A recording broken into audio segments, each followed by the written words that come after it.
Hi, I'm Jason Webb, Director of Industry Affairs at Potter Electric. Today's webinar is about the top 10 non-technical things everyone should know about NFPA 25. So NFPA 25, as most of you are aware, is the standard for the inspection, testing, and maintenance of water-based fire protection systems. And in a nutshell, the best way to summarize NFPA 25 is that it is, or that it can be treated as the owner's manual for the sprinkler system, or the standpipe system, or the fire pump system, or whatever water-based fire protection system you're dealing with, because that's really what it is. It contains the vast majority of the standard itself, the document itself, is written around the rules, the tasks, and the frequencies that have to be performed on a water-based system. But there's a lot of other details, a lot of other requirements in the standard that are important to know as well, and that's what we're going to cover today. Now, in future webinars, we'll do a little deeper dive into some of the technical requirements for the different systems. But for the purposes of today, we'll spend the next few minutes just talking about kind of the higher level, or the kind of the issues surrounding those technical requirements. So number one, why do fire codes require compliance with an NFPA 25? Or, why do we do inspection, testing, and maintenance in the first place? And, that's a great question. There's that question comes up often in NFPA 25 presentations. Why do we have to do this? Often the answer is that we hear from folks say, well, we're there to make sure that the system will operate, and really that's that's kind of the number one goal or the purpose. But it's really a little bit different than that in terms of the purpose of the document. The stated purpose is to provide a reasonable degree of assurance that the system will operate. But if you think about it in terms of operational readiness, is the system ready to operate? That's really a kind of a better way to look at why we do the inspections and tests in NFPA 25 in the first place, is to ensure that the system is ready to function. Is it going to control the fire and do what it's supposed to do? Well, the answer to that is in this data that comes from NFPA. Dr. Hall at NFPA for years studied the success of sprinkler systems, and the data that he gathered came from the National Fire Incident Reporting System, the INFRS reports that fire departments around the country are required to complete on emergency incidents. And you can see from Dr. Hall's study that in the vast majority of cases, sprinkler systems do succeed in doing whatever they were supposed to do. Now, that definition of success can be can vary a little bit. Was the system designed to extinguish the fire? Was it designed to hold the fire in the room of origin? Those kinds of things. And that's what Dr. Hall used as his definition of success. And you can see that, again, most of the time the answer is yes, but not all the time. And with a fire protection system, of course, we're shooting for as close to a zero failure rate as we can find. So you can look down this list. It's broken down by occupancy type, and you can see that the vast majority of cases are in the upper 90% percentile in terms of whether the system was successful at doing whatever it was supposed to do. But there are a couple of outliers. There are some a little bit lower numbers, and certainly storage stands out as an outlier. And if you ask yourself, why would storage be not enjoy that high success rate that others do? I mean, the answer becomes kind of obvious when you start to think about the type of system that's often in storage occupancies, more dry pre-action type systems. So there's just more components involved, and that just gives you more of an opportunity for something to to go wrong over time. Typically, these occupancies have a changing hazard, so that plays a role. But the bottom line is we enjoy a high success rate most of the time, but and that's what we're seeking with an NFPA 25 is to keep that number, that operational readiness number, as high as we can, and that's why the codes require compliance with an NFPA 25. We can't afford to have these systems fail when the time comes. So the codes, and we'll talk more about the difference between codes and standards, but the codes require compliance with an NFPA 25 in order to help keep that number as high as we can get it. The types of things we're talking about, and we'll get into more of these in detail in a few minutes, but these are the kinds of things that NFPA 25 addresses.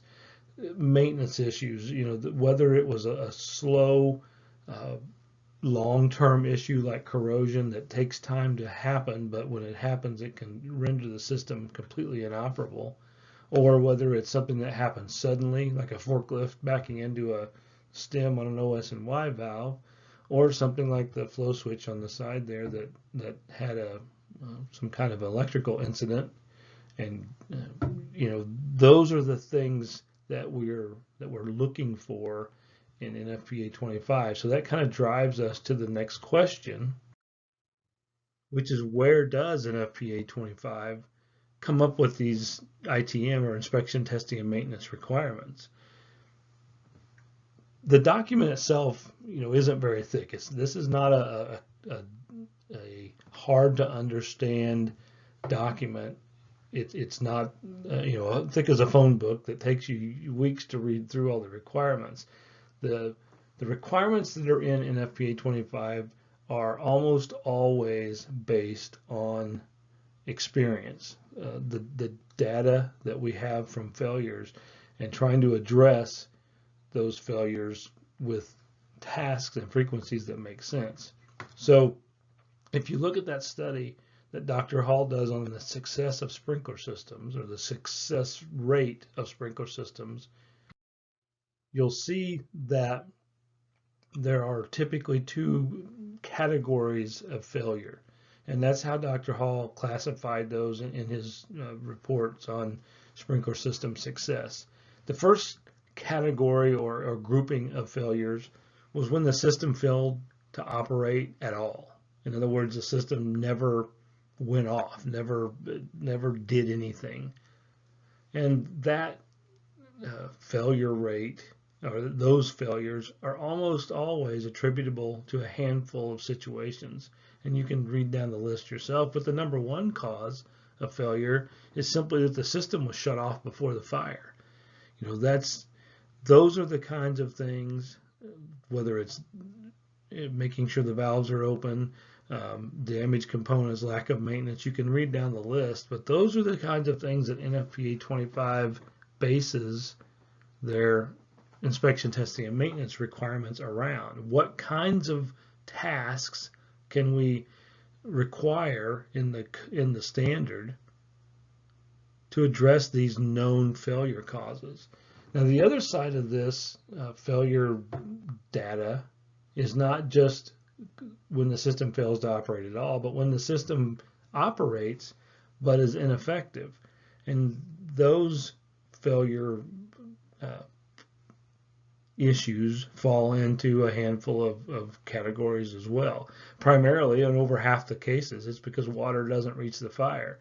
And again, tie that to the storage rate, the higher failure rate of sprinkler systems and storage occupancies, and what would cause water not to reach the fire in a storage occupancy? Well, the storage often stacked too close to a sprinkler, creating some kind of an obstruction. It's those kinds of things that drive the requirements for NFPA 25. So once the tasks are decided on, kind of based on that failure data that we have, or known issues, how are the tasks assigned a frequency? In other words, how often do we have to perform these tasks? Well, there's several things that come into play when you talk about the frequencies of ITM tasks. The first thing we have to understand is just exactly what is the term frequency? What does that term mean? And up until the 2014 edition of NFPA 25, that term wasn't defined by the standard. But beginning with NFPA 25, the 2014 edition, there was a definition included in Chapter 3, and frequency is defined as the maximum and minimum time between events.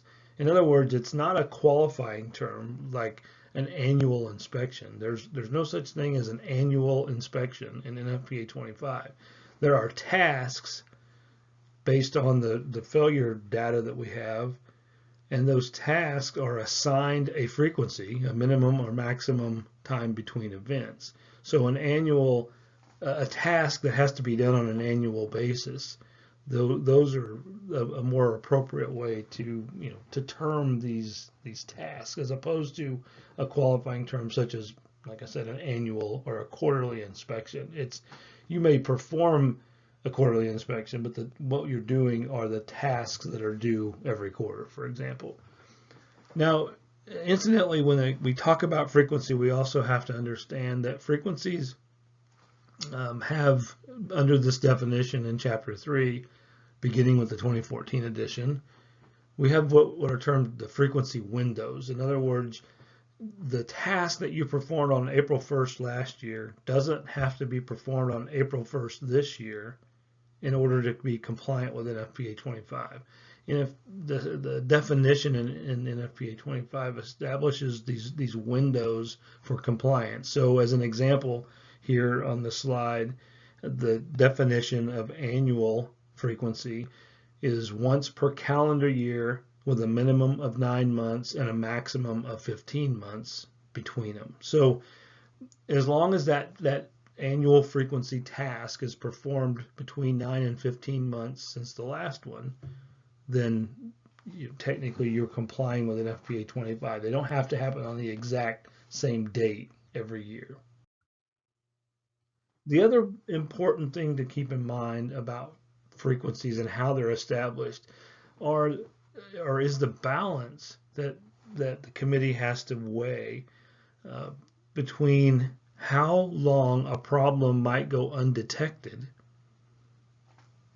They have to balance that with testing, for example, testing too often and causing undue wear and tear. So if you take a fire pump, for example, how often do we test a fire pump? Well, we do a churn test or a no-flow test, either weekly or monthly, depending on several factors in Chapter 8. We'll do a separate webinar just on that itself. But how long might that pump that is not starting or has a serious leak or whatever, how long might that go undetected versus if we test it every day, for example? The question is, can we test a fire pump every day? The answer is sure we can, but what are we going to do? What's the consequences of that? And the consequence is we're going to wear the pump out that much quicker. So there's a balance there that has to be met. And that balance is found, with every issue, every task, and every frequency that NFPA 25 assigns. And that's the job of the technical committee. And that's why the technical committees are made up like they are. They're made up of a lot of different perspectives. There's contractors, there's manufacturers like Potter, there's owners, there's insurance folks. All these different perspectives are on the technical committee, and that's what they work on day in and day out, are the tasks that need to be performed and the frequencies in which to perform them, and then trying to find that balance that is so important. So we've established the tasks and we've established the frequencies. Now we need to talk about who's responsible for compliance, and we'll get into some other details about who here in a few minutes. But who is responsible for inspection, testing, and maintenance, and for complying with NFPA 25? Well, NFPA 25 is very clear on this subject. And I mentioned earlier that a lot of people refer to NFPA 25 as the owner's manual for the sprinkler system or the fire pump system or whatever water-based system you're referring to. But in NFPA 25, section 4.1 is titled the responsibility of the property owner or designated representative. And if you follow the path that all NFPA documents are written, essentially anything that starts with 4.1 is just that, is the responsibility of the property owner.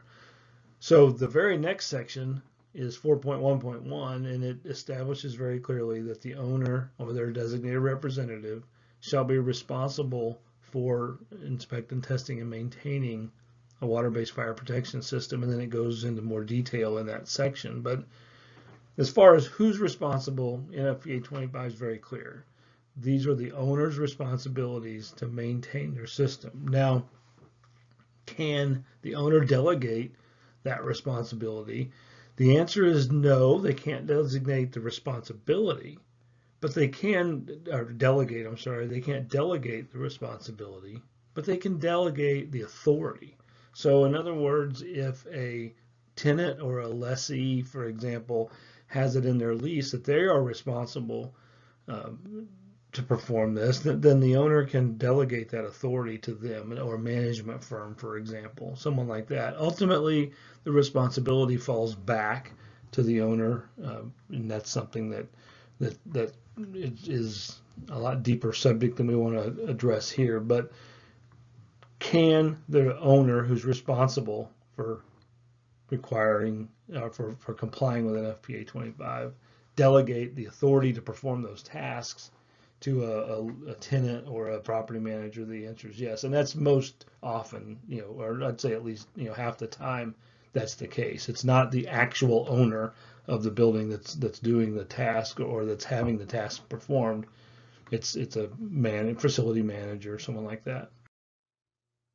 So that leads us right into the next question, which is who can perform NFPA 25 inspection, testing, and maintenance. The standard's very clear on this as well. The standard says in Chapter 4 that inspection, tests, and maintenance must be performed by qualified personnel. So you have to go back to the definition of qualified in Chapter 3, and it's a fairly broad definition and kind of purposely so. The definition in Chapter 3 includes a competent and capable person who meets the requirements for training and things of the AHJ. So competent and capable, in other words, able to perform the task and meets the requirements of the authority having jurisdiction. That's who can perform the task that NFPA 25 requires. Now, qualified does not always equal licensed. Licensing, is important to remember, is a governmental function. Often these two terms get conflated, and that's okay in some cases, because remember the definition of qualified is meets the requirements of the AHJ. So if the AHJ says in order to be qualified in my jurisdiction, you have to hold a license, then they kind of go together, but that's not always the case. You don't see the term license appear in NFPA 25. That's not a code or a standard function. That's a governmental function. The other thing to remember about qualified is that sometimes the task might define the level of qualification needed. And you'll see this in even a lot of states that do issue licenses. They'll have different licenses for different tasks. So, the question is that to help understand this concept a little better is, is it the same level of qualifications to look at a gauge and determine that it's on the right, in the right pressure range versus performing a annual fire pump test, for example. So the task, the more complicated the task is, the higher the level of qualification needed. And that's what NFPA 25 attempts to do, is leave it kind of purposely broad and say whoever's doing whatever the task is, they have to be qualified to do it, and then leave it up to the authority having jurisdiction to decide what that qualification actually is. Number 6, which edition of NFPA 25 applies where I'm located. Well, we talked earlier about the codes and how the codes are what requires compliance with an NFPA 25. The codes, the fire code, the building code, they establish the when and where. Okay, so the code says when a building is this big and this tall, it has to have a sprinkler system in it, for example. And if you have a sprinkler system, then you have to perform inspection, testing, and maintenance, and you perform that ITM in accordance with a standard, and in this case, an NFPA 25. So the codes establish when and where, the standards establish the how. So when those codes reference, for example, an NFPA 25 for ITM, the code that's adopted will reference the specific edition. So often, I've shown here on the slide the 2015 and 2018 International Fire Code. So, for example, if your jurisdiction you're in adopts the 2018 IFC, then often they will that code refers to the edition of NFPA 25 that was out when that code was written. So most likely that would be the 2017 edition of an NFPA 25, for example. But that varies depending on the jurisdiction, but is almost always tied to the edition of the code that's adopted in that jurisdiction. Sometimes states adopt their own edition. That's important to keep in mind. California, for example, produces its own version. They have a California edition of NFPA 25 where they write some specific rules that apply only to California in their edition. Some jurisdictions, the state of Florida, for example, adopts NFPA 25 kind of separately or as a freestanding document. Their state statute says you have to comply with NFPA 25. So it not only is referenced in their state fire code, but it also is required by a separate rule in their state. But the vast majority of cases, the jurisdiction adopts a fire code. That fire code references the edition of NFPA 25. So what records are required by this person the owner's responsible, they've hired a qualified person to perform the tasks. What records are required to be developed?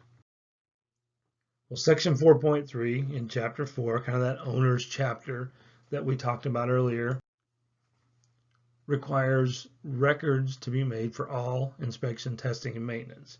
Now the requirements are pretty basic. In an NFPA 25, it just establishes that you have to keep a record on what the task was you performed, how often it was required, who did it, the results, and the date, things like that. There's not a lot of detailed record keeping requirements in an NFPA 25, but there are requirements to keep records for all inspection, testing, and maintenance. Now there's also some things in 4.3 that talk about the original test records, the as-built paperwork, those kinds of things. Those all have to be kept, as well as subsequent ITM records. So it's the rule of thumb and the rule that's spelled out in chapter 4 is it's this cycle and essentially the last cycle. It says 1 year beyond the next inspection, test, or maintenance of that type.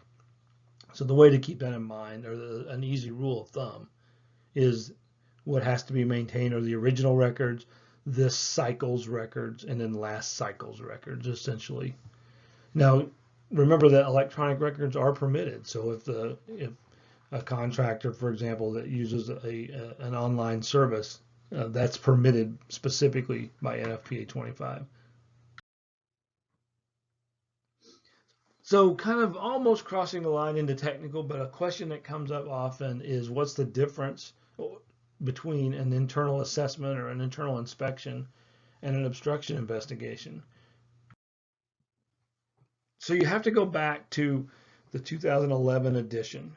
Prior to the 2011 edition, these two terms were kind of combined in chapter 14 and weren't very clear. But now, beginning in the 2011 edition, it's very clear on what is expected. An internal inspection, we'll talk about that term, has changed a little bit subsequently, but an internal inspection, to look inside the pipe every 5 years.